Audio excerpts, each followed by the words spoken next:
Assalamualaikum warahmatullahi wabarakatuh. Perkenalkan, nama saya Muhammad Alif Alfarizi dan NPM 231010303 dari kelas 6B reguler BJB, Fakultas Teknologi Informasi, Program Studi Teknik Informatika, mata kuliah Jaringan Syaraf Tiruan. Di video ini saya akan mempresentasikan proyek UAS data jumlah kendaraan harian di jalan tol. Jadi dataset yang saya gunakan adalah Metro State Traffic Volume dari data Kaggle, yaitu data pencatatan lalu lintas per jam di sebuah ruas jalan tol atau interstate. Saya pilih dataset ini karena mencerminkan pola mobilitas harian yang menarik untuk diprediksi dan dipengaruhi oleh hari kerja, akhir pekan, dan faktor-faktor lainnya. Karena data aslinya per jam, jadi saya agregasi menjadi total kendaraan per hari. Lalu saya gunakan rentang tahun 2016 sampai 2018 saja. Kenapa? Karena untuk data sebelumnya ini awalnya itu ada dari data tahun 2012 sampai 2018. Nah, di tahun 2015 itu banyak yang kosongan datanya, banyak yang enggak lengkap. Jadi saya pakai untuk rentang tahun 2016 sampai 2018 ya. Jadi datanya ini paling kontinu tanpa banyak celah waktu kosong. Dan di sini untuk saya memakai rentang tahun mulai tahun 2016. Dan ini hasil grafiknya data jumlah kendaraan harian di jalan tol untuk tahun 2016 sampai 2018. Masuk ke pekan 2, yaitu pre-processing dan windowing. Sebelum masuk ke model, data perlu melalui 2 tahap training. Pertama, numerisasi data min-max scalar, karena nilai jumlah kendaraan bisa mencapai puluhan sampai ratusan ribu, sedangkan fungsi aktivasi di JST bekerja optimal di rentang 0 sampai 1. Maka saya gunakan min-max scalar untuk menyesuaikan skala datanya. Kalau ini dilewatkan, proses training bisa jadi sangat lambat atau bahkan gagal konvergen. Jadi untuk contoh 5 data pertama setelah dinormalisasi seperti ini. Terus untuk yang kedua itu membuat struktur sliding window. JST biasa tidak punya ingatan seperti RNA atau LSTM, jadi saya perlu mengakali datanya. Jadi saya gunakan window size 5, artinya itu untuk memprediksi jumlah kendaraan besok. Model saya melihat pola 5 hari terakhir, data 5 hari itu jadi input X, dan hari ke-6 itu jadi target Y. Terakhir saya bagi data menjadi, sebelum masuk ke splitting data, ini bentuk X nya itu 999,5 dan bentuk Y nya 999.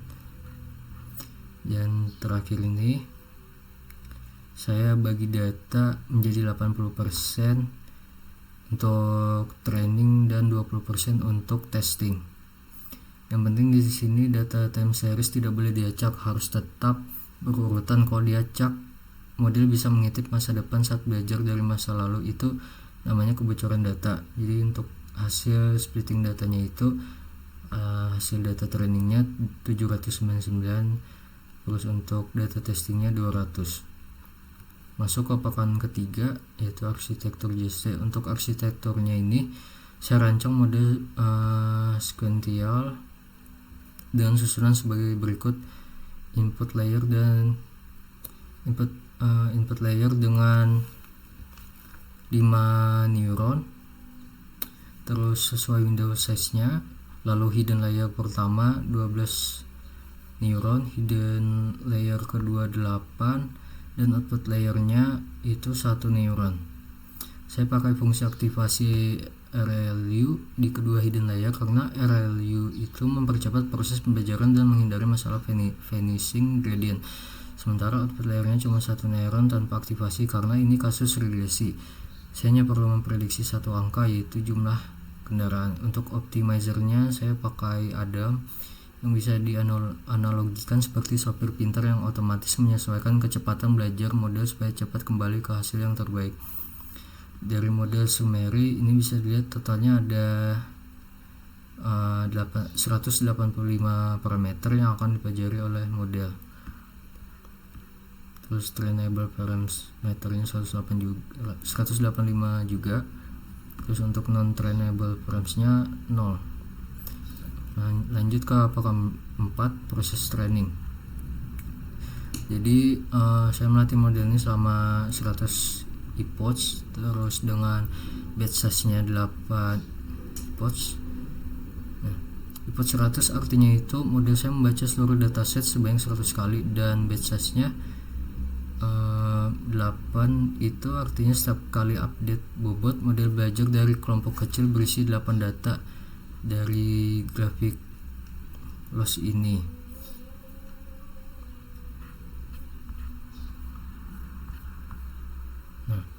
Dari grafik loss ini bisa dilihat baik trend loss maupun fail loss atau validation loss sama-sama menurun tajam di awal, lalu stabil di angka yang berdekatan sampai epoch ke 100. Yang penting garis fail loss-nya tidak melebar jauh meninggalkan trend loss, artinya model ini tidak mengalami overfitting karena performanya di data validasi tetap konsisten dengan data training. Terus lanjut ke pekan 5, evaluasi dan grafik prediksi. Yaitu melakukan prediksi. Setelah training selesai, saya uji model dengan data testing yang belum pernah saya dilihat sebelumnya. Karena hasil prediksi masih dalam skala 0 sampai 1, saya lakukan inverse transform dulu supaya hasilnya kembali ke satuan jumlah kendaraan asli. Jadi untuk prediksi pada data tes ini yaitu 5 data pertama prediksinya itu ada 5, terus data aslinya ada 5 data pertama. Terus ini untuk menghitung RMSE-nya, itu hasilnya adalah nilai RMSE model 30.605,26 kendaraan. Artinya rata-rata prediksi saya melesat sekitar 30 ribuan kendaraan dari jumlah yang sebenarnya. Kalau dilihat dari grafik perbandingan ini, garis biru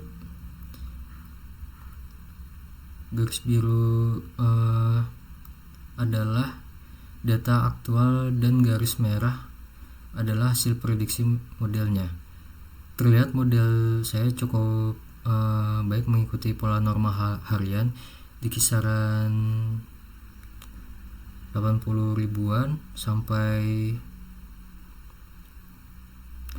100 ribuan kendaraan, tapi model saya kurang akurat saat terjadi lonjakan tajam, misalnya di beberapa titik data aktual sampai 250 kendaraan. Sementara prediksi saya tetap di kisaran normal. Ini membuat nilai RMSE menjadi cukup besar karena selisih di titik-titik lonjakan itu ikut terhitung. Jadi untuk kesimpulan project ini, model JST yang saya gunakan cukup mampu mengenali pola umum jumlah kendaraan harian, tapi belum optimal untuk menangkap lonjakan-lonjakan ekstrim yang terjadi secara tiba-tiba. Kendala yang saya hadapi antara lain JST sederhana dengan dense layer, tidak memiliki memori urutan waktu seperti RNN atau LSTM, sehingga cenderung memprediksi ke arah rata-rata dan kesulitan menangkap perubahan mendadak, misalnya akibat cuaca ekstrim, kejadian tak terduga, atau hari libur khusus yang tidak terekam sebagai fitur di data ini. Untuk pengembangan selanjutnya, model ini bisa ditingkatkan dengan penambahan fitur tambahan seperti hari libur atau cuaca, atau menggunakan arsitektur yang lebih cocok untuk time series seperti LSTM. Ya, jadi ini saja presentasi dari project UAS saya. Sekian, terima kasih, mohon maaf ada salah kata. Assalamualaikum warahmatullahi wabarakatuh.